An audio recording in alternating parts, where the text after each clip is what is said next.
How did you meet your significant other at the time? He moved into he'd become my next door neighbour. How did he treat you at the beginning of the relationship? Okay. Right, not too bad. How did the abuse start? Verbal abuse, control. What did he say or do? He'd put me down. I'd have to do everything he says. I wasn't allowed friends. Ever. Generally, very old-fashioned in the ways women don't go out. If I was late for school, it was always I was talking to a man. I wasn't. Generally controlled everything I did, said, what I wore, down to what I ate.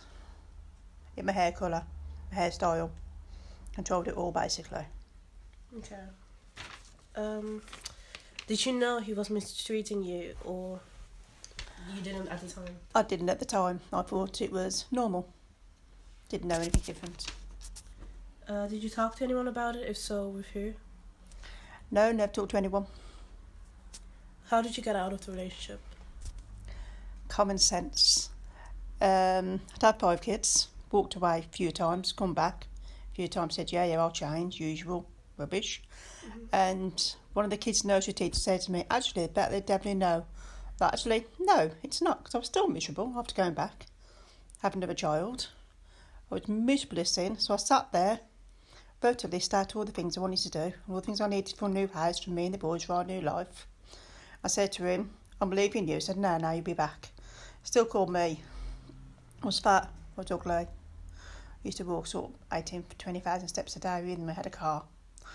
I wouldn't be in the house, ever. I'd always be out. Next one. How did you heal from it, and how long did it take? Control takes a long time. It took, to get my life, the last time I left, when I left for good, Ash was just for his first birthday. Ash just for one. You think about him for the first 5-6 months. That's your first thought of the day. And then it becomes 10 minutes later, and then 10 minutes after that. And when you get to the end of the day, I think, I haven't thought about him all day. Then it's like, yeah, I can do this. And build my own self-confidence up.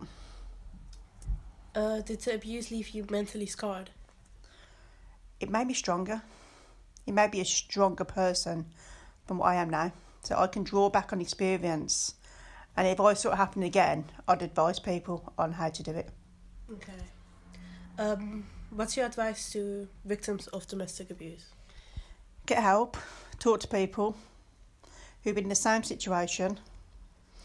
And look to the future, because the future is what you make it. If you're going to stay in that relationship, there is ways to get out of it. Ask for help.